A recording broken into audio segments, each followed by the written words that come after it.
Hello friends, this is Miss Medico channel and today's topic of discussion is tympanic membrane.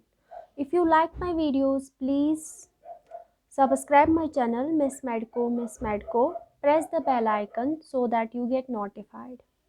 So let us start. Tympanic membrane. जैसा कि आपको पता है tympanic membrane का दूसरा नाम जो है इसको हम ईयर ड्रम भी बोलते हैं या इसको हम लोग ईयर ड्रम हेड भी बोलते हैं। तो टिम्पैनिक मेम्ब्रेन के दो नाम और है, या तो इसको ईयर ड्रम भी बोलते हैं या इसको हम लोग ड्रम हेड भी बोलते हैं। अगर हम बात करेंगे कुछ ऐसा दिखने में होता है टिम्पैनिक मेम्ब्रेन। ये जो मॉडल मैंने दिखाया है it's a part of external ear. External ear में हमने डिस्कस किया ऑलरेडी ऑरिकल, हमने एक्सटर्नल ऑडिटरी कैनाल डिस्कस किया और उसके बाद जो हमारा ये स्ट्रक्चर है जो ऐसे कुछ एनाटमिकली पाया जाता है जिसको हम लोग टिम्पैनिक मेम्ब्रेन बोलते हैं। इसकी आपको मैं लाइव ह्यूमन्स में कैसा दिखता है इसकी मैं आपको एक डायग्राम दिखाऊंगी। ये जो है ये डायग्राम जो है ये टिम्पैनिक मेम्ब्रेन की है। ये कुछ दिखता है जो ह्यूमन्स में ऐसा दिखता है टिम्पैनिक मेम्ब्रेन या ईयर ड्रम। तो चलिए स्टार्ट करते हैं। लाइव में अगर हमें देखना होगा ऑटोस्कोप से तो कुछ ऐसा दिखता है टिम्पैनिक मेम्ब्रेन। टिम्पैनिक मेम्ब्रेन जो है ये थिन होता है, बहुत पतला, ऐसे ट्रांसल्यूसेंट, मतलब इसमें जो लाइट है वो जैसा कि आपने अभी फिगर में देखा, इससे पहले जो मैंने आपको दिखाया कि पास होती है लाइट लेकिन उतनी ज़्यादा नहीं, ट्रांसल्यूसेंट है। और ये शेप है टिम्पैनिक मेम्ब्रेन की डिस्क शेप, क्योंकि ये आप देख रहे हैं थिन है बिल्कुल टिम्पैनिक मेम्ब्रेन, ये ट्रांसल्यूसेंट है, ये डिस्क शेप्ड है। और इसके अलावा ये एक्सटर्नल ईयर और जो मिडल ईयर है इसके बाद उसके बीच में पाया जाता है ये स्ट्रक्चर जिसको हम लोग टिम्पैनिक मेम्ब्रेन बोलते हैं। सो डेफिनेशन अगर हमें देखनी होगी, ये थिन है, ऐसे मैं बताऊंगी, ये थिन है, ट्रांसल्यूसेंट है, टीएल ट्रांसल्यूसेंट, और डिस्क शेप्ड है जिसको हम बोलते हैं tympanic membrane. And it is structurally and functionally lateral wall of tympanic cavity. जो इसके बाद मिडिल ईयर है या जिसको हम लोग टिम्पैनिक कैविटी बोलते हैं उसका ये लेटरल वॉल होता है। It is lateral wall of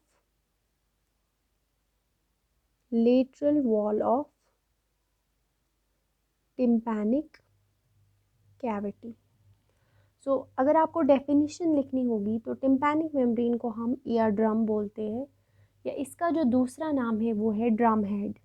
ये एक थिन ट्रांसल्यूसेंट, थोड़ी बहुत लाइट को पास करता है, डिस्क शेप्ड स्ट्रक्चर है जो कि एक्सटर्नल और मिडिल ईयर के बीच में पाया जाता है। ये एक्सटर्नल पूरा ईयर, इसके बाद जो है टिम्पैनिक मेम्ब्रेन होएगा, फिर उसके बाद मिडिल ईयर होएगा।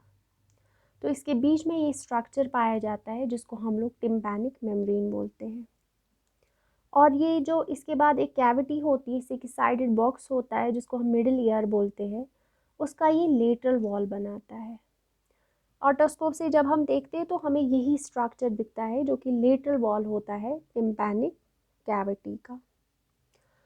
सबसे पहले हम लोग इसके बाद थोड़ा सा आइडिया आया होगा कि व्हाट इज टिम्पैनिक मेम्ब्रेन, इसको साइड में करते हैं तो हम लोग इसकी लेयर्स पढ़ते हैं। ये जो स्ट्रक्चर अभी मैंने डिस्कस किया जिसको हम लोग टिम्पैनिक मेम्ब्रेन बोलते हैं, इसकी लेयर्स जो है ना वो तीन है। इसकी तीन लेयर्स होती है, मैंने यहाँ पे तीनों लेयर्स को बनाया है। इसकी तीन लेयर्स में आउटर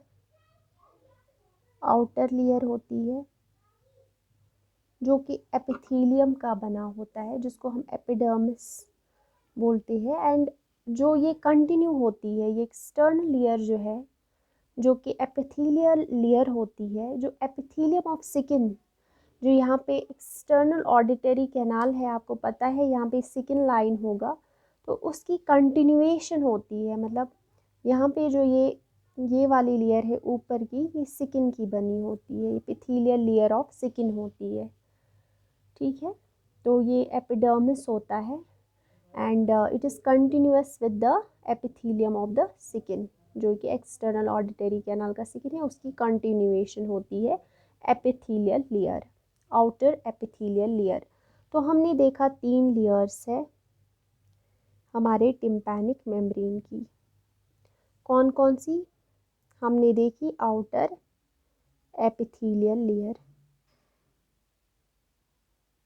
ये वाली लेयर हमने देखी अभी, जो कि मैंने कहा it is the continuation of the external epithelium of the skin. External जो ऑडिटरी कैनाल है उसकी कंटिन्यूएशन, उसकी स्किन की कंटिन्यूएशन जो है ये लेयर होती है आउटर एपिथेलियल लेयर।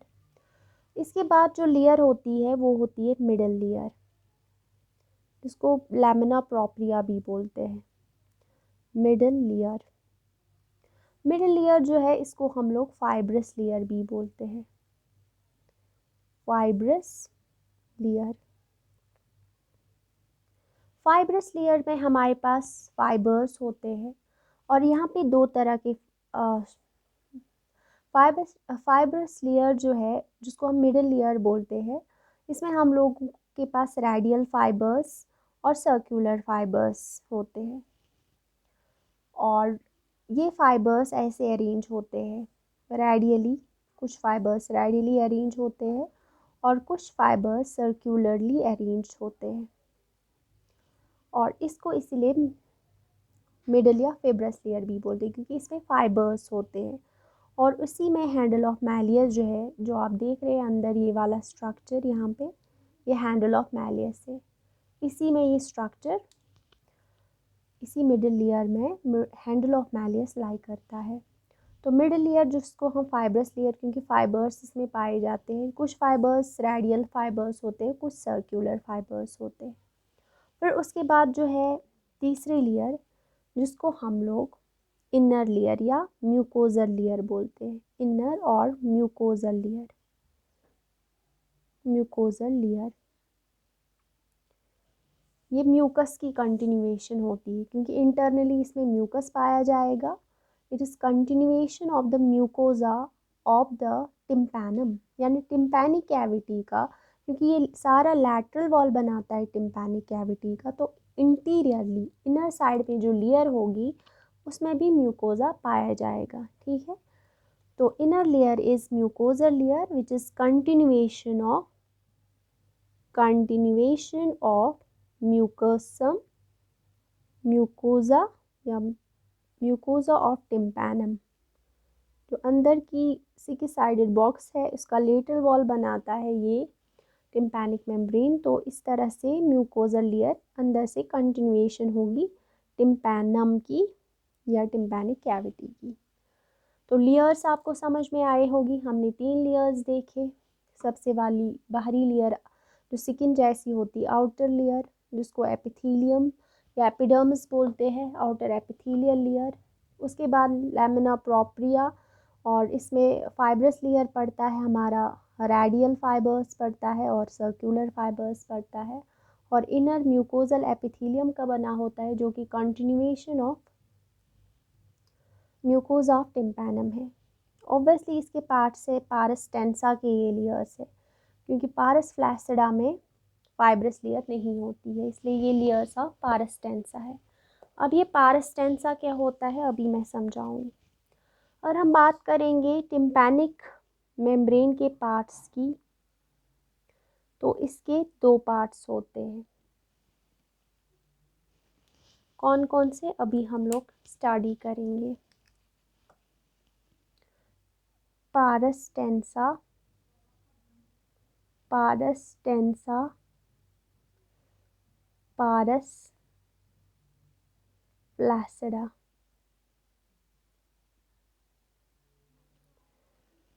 पारस टेंसा को टेंस पार्ट बोलते हैं, टेंस पार्ट भी बोला जाता है। और पारस फ्लैसिडा का दूसरा नाम फ्लैसिड पार्ट, और इसको हम शार्पनेल्स मेम्ब्रेन बोलते हैं। अगर आपको कोई बोलेगा व्हाट इज शार्पनेल्स मेम्ब्रेन, तो आप कहना it is nothing but pars flaccida. Pars tensa को हम टेंस पार्ट बोलते हैं। अब मैं आपको फिगर पे दिखाऊंगी ऐसे, ये हमारा टिम्पैनिक मेम्ब्रेन है। तो इसका जो ये वाला पार्ट है, लोअर पार्ट, इतना सारा जो बहुत ही टेंस होता है, टाइट होता है, इस पूरे स्ट्रक्चर को हम लोग, इस पूरे यहाँ तक के स्ट्रक्चर को पारस टेंसा बोलते हैं। और ये पारस टेंसा, चूँकि ये ग्रे कलर का जो है, पारस टेंसा पेरिफ्री में थिकनड है, thickened by a fibrocartilaginous, it is thickened peripherally into a fibrocartilaginous annulus। ये एक एनुलस बनाता है पेरिफ्री पे। आप देख रहे होगे कितना ये थिक हो गया है, ग्रे कलर का पूरा, और ये टिम्पैनिक सल्कस में बिल्कुल फिट आता है। अभी मैं आपको दिखाऊंगी ऐसे, यहाँ पे ये रखेंगे हम लोग, आपको ऐसे प्रैक्टिकल में दिखाएंगे। आप देखिए टिम्पैनिक मेम्ब्रेन जो है ना, बीच में कितना, या पारस टेंसा बीच में कितना थिन है, लेकिन पेरिफ्री पे ये थिक हो गया है, पेरिफ्री पे ये थिक हो गया है, जिसको हम लोग, क्योंकि ये फाइब्रोकार्टिलेजिनस रिंग का बना होता है पेरिफ्री पे, और पेरिफ्री पे यहाँ पे ये मेम्ब्रेन होता है, तो पेरिफ्री पे ये बना हुआ होता है फाइब्रोकार्टिलेजिनस रिंग का, जिसको हम एनुलस बोलते हैं। और एनुलस जो है ये इस टिम्पैनिक सल्कस में फिट आता है, पेरिफ्री पे ये टिम्पैनिक सल्कस पे फिट आता है। अब हम पारस फ्लैसिडा को डिस्कस करेंगे। ये ऊपर वाला पार्ट जो है बिल्कुल ढीला डाला होता है, टेंस नहीं होता है, इसको हम लोग शार्पनेल्स मेम्ब्रेन बोलते हैं, या इसको पारस फ्लैसिडा बोलते हैं।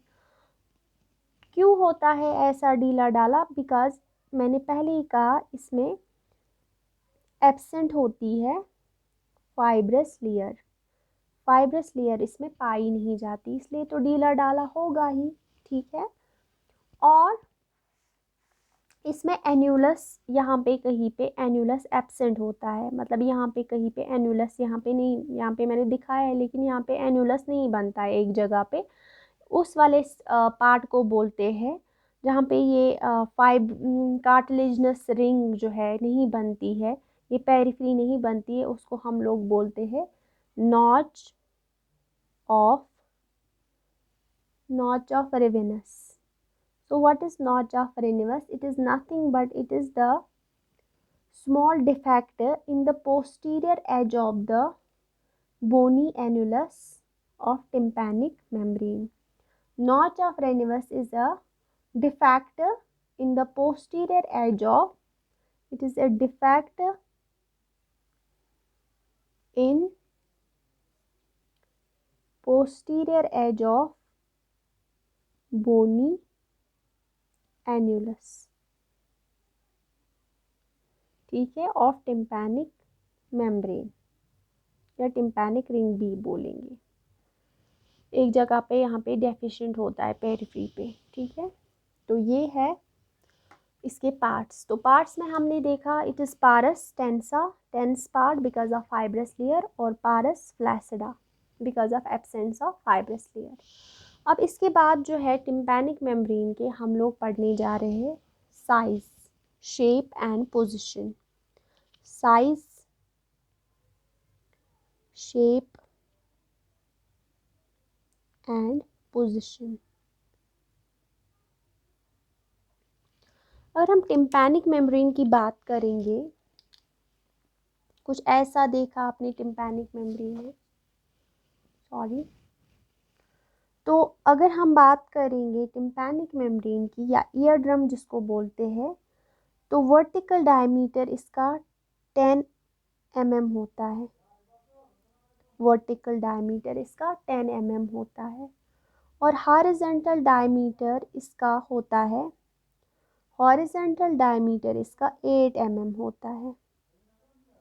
ये है इसका शेप साइज की शेप, तो डिस्क शेप्ड है और इसका जो है measurement 10 mm vertical diameter, 8 mm horizontal diameter, ठीक है। और अगर हम बात करेंगे, हमेशा ये ऑब्लिकली पाया जाता है एट एन एंगल, ऐसे, ये मैंने दूसरा टिम्पैनिक मेम्ब्रेन बनाया है, ये ऐसे पाया जाता है क्योंकि ये बड़ा होता है ना। मैं आपको ऐसे हैंड से दिखाऊंगी, जैसे ये मेरा जो है एक्सटर्नल ऑडिटरी कैनाल है, तो टिम्पैनिक मेम्ब्रेन ऐसे होता है, मेरा हाथ जो है वो टिम्पैनिक मेम्ब्रेन है।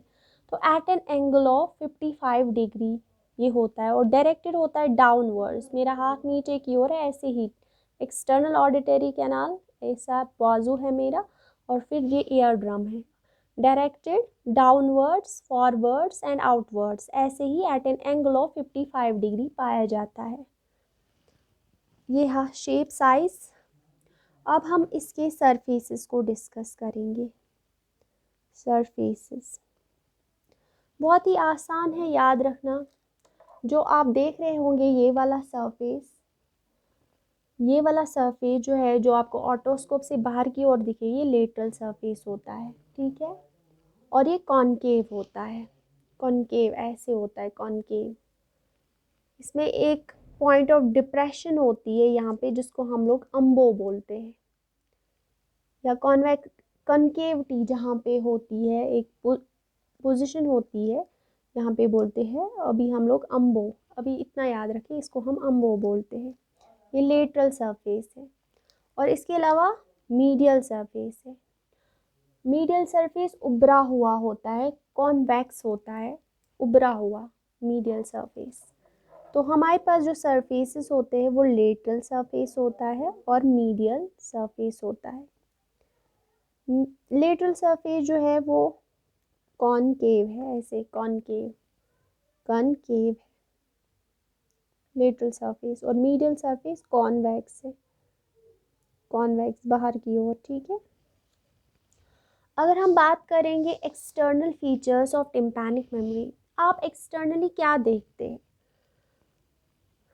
अभी मैं आपको दिखाऊंगी पूरा लाइव ह्यूमन्स में जो है ये कैसा दिखता है, इसकी लेक्चर हम स्टडी करेंगे, आप दिखाएंगे। ये है टिम्पैनिक मेम्ब्रेन।